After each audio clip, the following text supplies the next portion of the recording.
Assalamualaikum warahmatullahi wabarakatuh. Hai semuanya, video ini dibuat untuk memenuhi salah satu tugas akhir dari mata kuliah pembelajaran terpadu anak usia dini yang diampu oleh Ibu Ayu Risa Atika MPD dari Prodi Pendidikan Guru Pendidikan Anak Usia Dini IKIP Siliwangi. Sebelumnya, perkenalkan, nama saya Endah Sri Mardiani dengan NIM 190700175 dari kelas 19C4 BG PAUD dan reguler. Nah, kebetulan untuk kesempatan kali ini saya akan menjelaskan tentang pembelajaran terpadu model jaring laba-laba atau WebEx. Baiklah, sebelum kita menginjak kepada apa sih yang dimaksud dengan model pembelajaran terpadu jaring laba-laba atau WebEx ini, nah kita kenali dulu apa yang dimaksud dengan pembelajaran terpadu. Nah, banyak sekali definisi yang dikemukakan oleh beberapa ahli. Nah, kita rangkum menjadi dua definisi sebagai berikut. Yang pertama adalah pendekatan yang digunakan dalam kegiatan pembelajaran dengan mengintegrasikan kegiatan ke dalam semua bidang pengembangan. Seperti yang kita ketahui, ada 6 aspek perkembangan yang terdapat dalam pendidikan anak usia dini. Di antaranya adalah nilai agama dan moral, fisik motorik, sosial emosional, kognitif, bahasa, dan juga seni. Nah, untuk definisi kedua adalah suatu pendekatan pembelajaran yang menghubungkan berbagai bidang pengembangan yang mencerminkan dunia nyata sekelilingnya. Nah, jadi dalam pengembangannya itu harus disesuaikan dengan lingkungan keberadaan anak, disesuaikan dengan lingkungan keluarganya, di lingkungan sekolahnya, di lingkungan masyarakatnya, dan di lingkungan bermainnya. Setelah kita mengetahui apa sih yang dimaksud dengan pembelajaran terpadu, nah kita lanjut kepada intinya, yaitu model pembelajaran terpadu jaring laba-laba atau WebEx. Apa sih yang dimaksud dengan model WebEx? Pembelajaran terpadu model WebEx ialah konsep pembelajaran yang menggunakan pendekatan tematik sebagai pusat pembelajaran yang dijabarkan dalam kegiatan dan bidang-bidang pengembangan lainnya. Nah, biasanya untuk guru yang berada di pendidikan anak usia dini, model WebEx ini kita gunakan dalam pengembangan tema, dalam pemetaan tema selama baik itu 1 semester ataupun dalam 1 tahun pembelajaran, ya. Jadi di awal dalam pemetaan temanya.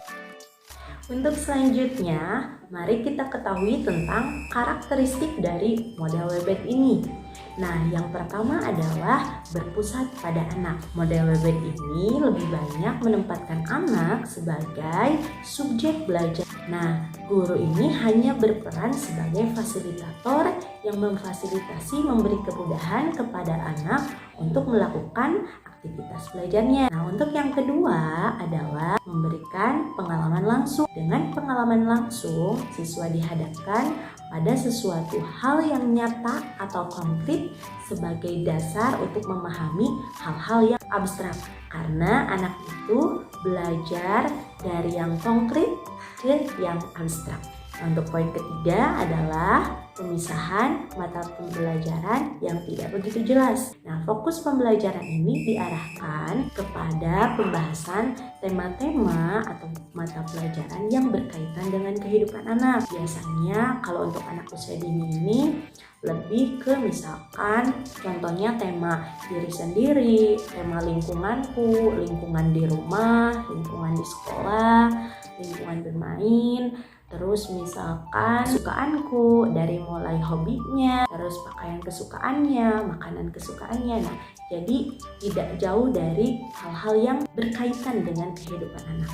Nah, untuk selanjutnya yaitu menyajikan konsep dari berbagai mata pelajaran. Dengan menyajikan dan memahami konsep-konsep dari berbagai bidang atau aspek perkembangan, siswa atau anak diharapkan atau mampu memahami konsep-konsep tersebut secara utuh. Nah, hal ini diperlukan untuk membantu anak dalam memecahkan masalah yang dihadapi dalam kehidupan sehari-hari. Nah, untuk selanjutnya yaitu bersifat bersifat fleksibel.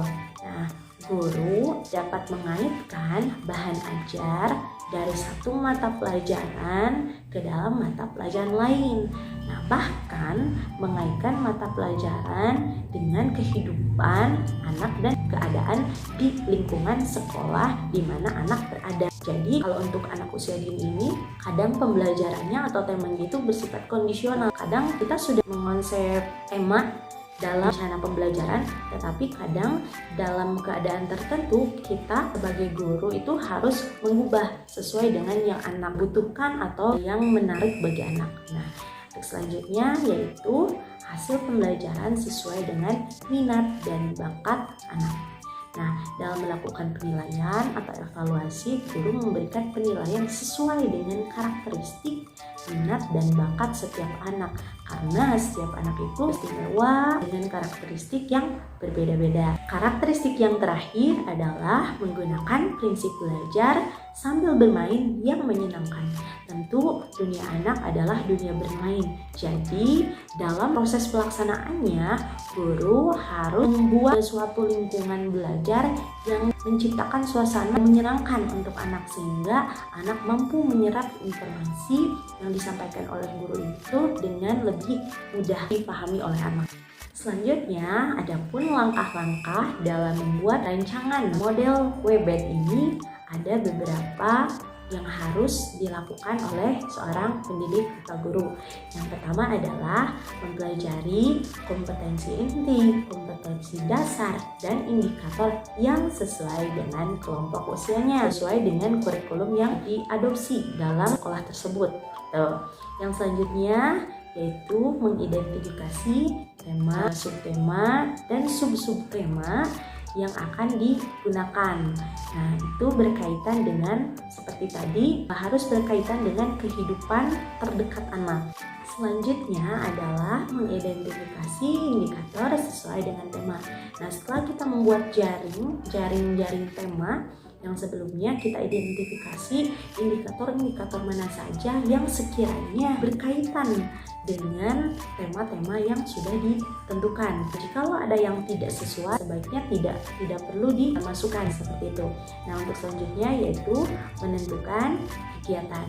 Nah, dalam penentuan kegiatan ini dilakukan pada setiap bidang pengembangan. Misalnya kan kalau di PAUD itu ada 6, fisik motorik, sosial emosional, kognitif, bahasa, dan seni. Nah, itu mengacu pada indikator yang telah ditentukan dan tema yang telah ditentukan. Nah, untuk selanjutnya yaitu menyusun rencana pelaksanaan pembelajaran mingguan. Nih, kita susun kegiatan apa saja dalam 1 minggu dan selanjutnya kita uraikan lagi ke dalam rencana pelaksanaan pembelajaran harian. Nah, itu biasanya detail kegiatannya itu lebih rinci lagi. Nah, selanjutnya kita akan beralih kepada contoh penerapan model WBED. Seperti dalam gambar. Nah, dalam gambar ini kita bisa lihat dari tema, penguraian tema menuju subtema dan menuju sub-subtemanya. Nah, dari tema diriku ini kita bisa urai menjadi 4 subtema, yaitu kesukaanku, tubuhku, identitasku, dan keluargaku. Dari tiap subtema ini kita bisa menguraikan kepada sub-subtema. Ini bisa disesuaikan dengan kebutuhan anak dan kebutuhan lembaganya masing-masing. Tidak harus ada 4 atau tidak harus bisa ditambah dan juga bisa dikurang dari contoh penerapan ini. Sekian video mengenai pembelajaran terpadu model jaring laba-laba atau WBED. Kurang lebihnya saya mohon maaf. Wassalamualaikum warahmatullahi wabarakatuh.